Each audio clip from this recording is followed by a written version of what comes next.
এশার নামাজের পরে যত নামাজ আমরা পড়ি এই সবগুলোকেই কিয়ামুল লাইল। আল্লাহ তাআলা কোরআনে পাকে বলেছেন, কুমিল লাইলা ইল্লা কালিলা, রাতের বেলা বেশি করে দাঁড়িয়ে নামাজ পড়ো, কম কম সময় ঘুমাও, এভাবে আল্লাহ তাআলা বলেছেন। তো কিয়ামুল লাইল কোনটা, তারাবি না তাহাজ্জুদ? দুইটাই কিয়ামুল লাইল, দুইটাই কিয়ামুল লাইল। তো আমাদের কাছে তারাবি পরিচয় বেশি প্রথম রাত্রে, আর তাহাজ্জুদের পরিচয় কম। তো আমরা তারাবির গুরুত্ব যথেষ্ট দেই, এটা খুব ভালো, কিন্তু তাহাজ্জুদের গুরুত্ব একেবারে অনেক সময়ই দেই না, এটা কিন্তু ভালো না। এখন তারাবির মর্যাদা বেশি আল্লাহর কাছে না তাহাজ্জুদের মর্যাদা বেশি? একটা হলো আমাদের কনসেপ্ট, আমাদের সমাজে আমরা দেখতে পাই সবাই গুরুত্ব সহকারে জামাতের সাথে তারাবি হচ্ছে, কাজে এটা শান অনেক বেশি, এটা আমাদের কাছে মনে হয়। অবশ্যই শান আছে অনেক, কিন্তু তাহাজ্জুদের সঙ্গে কম্পেয়ার করলে কোরআন হাদিস বা হাদিস খুললেই দেখা যায় নবী করিম সাল্লাল্লাহু আলাইহি ওয়াসাল্লামের জীবনে তাহাজ্জুদের গুরুত্ব উনি বেশি দিয়েছেন। দুইটাই কিয়ামুল লাইল, দুইটাই কিয়ামুল লাইল, কোনো সন্দেহ নেই। তো অনেকের বুঝতে কষ্ট হয়, বলে কি এত গুরুত্ব দিয়ে সবাই তারাবি পড়ে, এখন নাকি তাহাজ্জুদের ফজিলত বেশি হয়ে গেল। তিনটি দলিল আপনার সামনে রাখেন। এক নম্বরে হচ্ছে আল্লাহ তাআলা কোন সময় আসমান থেকে জমিনের নিচে নেমে আসেন আমাদের ইবাদতকে আরো কাছে থেকে নেওয়ার জন্য, কবুল করার জন্য, দোয়াকে কবুল করার জন্য আমাদেরকে ডাকেন, সেটা রাতের শেষ 1/3 ইযা কানা সুলুসুল লাইল। যখন রাতের শেষ 1/3 চলে আসে, রব্বুনা সুবহানাহু ওয়া তাআলা আরশে আযীম থেকে ইলা সামাঈদ দুনিয়া, দুনিয়ার আকাশে তিনি নেমে আসেন আমাদেরকে ডাকতে, হে আমার বান্দারা, তোমরা কে এখন আমার কাছে কিছু চাবা, ইবাদত করে, নামাজ পড়ে দোয়া করবা, আমি তোমাদের দোয়া কবুল করে ফেলবো। কি চাও, আমি তোমার দরখাস্ত কবুল করব। কোন গুনাহ মাফ চাও, আমি মাফ করে দেব। তো এই সময়টা, এই জন্য সমস্ত উম্মত একমত যে সুলুসুল লাইলুল আখির, শেষ রাতের এই নামাজটা নফল নামাজের মধ্যে সেরা নামাজ, সবচেয়ে উত্তম। ফরজের পরে এই নামাজটা আল্লাহর কাছে সবচেয়ে দামি কিয়ামুল লাইল, এর সওয়াব অনেক বেশি।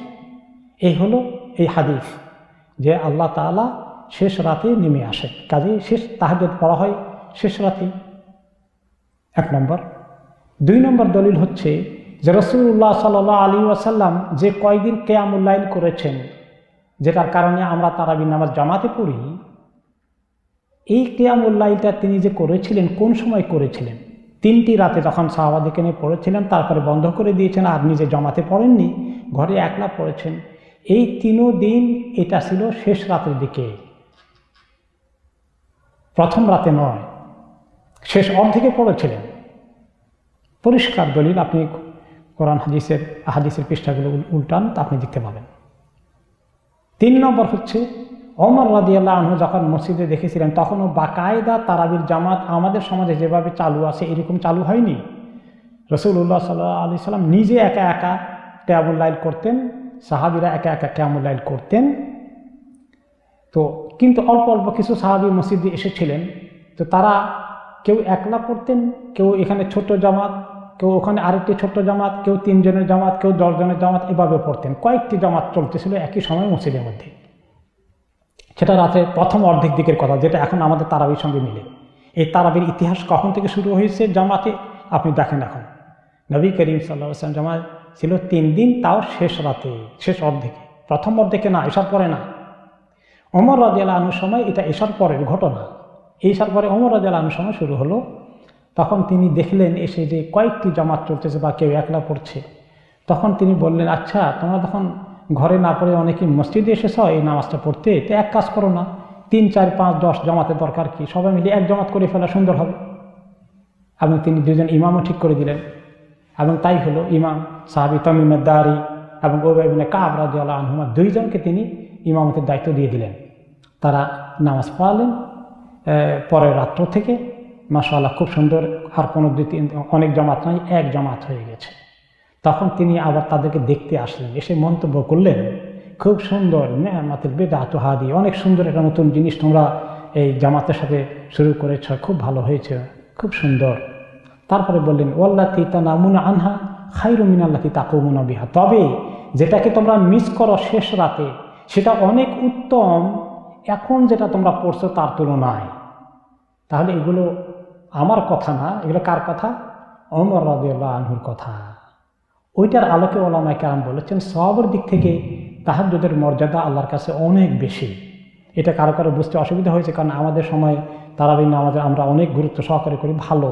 এই গুরুত্ব না হলে কিন্তু আমাদের অনেক লোক আর নামাজই পড়তো না, রাত্রে কিয়ামুল লাইল হতোই না, তাহাজ্জুদও পড়ে না, তারাবিও পড়তো না।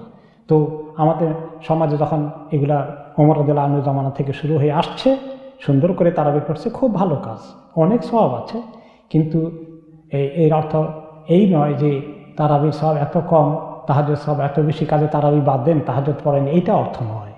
তারাবি পড়বো আমরা সবাই, কারণ শেষ রাতে তো আমাদের অনেক সময় পাই না, অথবা উঠতে নাও পারি, কিন্তু চেষ্টা করতে হবে যাতে বেশি সওয়াব এটাকে আমরা একেবারেই মিস না করে ফেলি। আমরা চেষ্টা করি যেন একটু তাহাজ্জুদ পড়তে পারি। এই কথা বোঝানোর জন্যই ওমর রাদিয়াল্লাহু আনহু বলেছেন যে যেটা তোমরা এখন পড়ছো তারাবি, তার তুলনায় যেটা মিস করো তাহাজ্জুদ, ওটা অনেক বেশি সওয়াব, উত্তম আল্লাহ তাআলার কাছে। কাজে ওমর রাদিয়াল্লাহু তাআলা আন্ডারস্ট্যান্ডিং, এমন একজন জলিলুল কদর সাহাবী, তিনি রাসূলুল্লাহ সাল্লাল্লাহু আলাইহি ওয়াসাল্লামের আমল থেকেই তিনি শিখেছেন। কারণ রাসূলুল্লাহ সাল্লাল্লাহু আলাইহি ওয়াসাল্লামও প্রথম রাতে চেয়ে শেষ রাতের নামাজকে গুরুত্ব বেশি দিয়েছিলেন।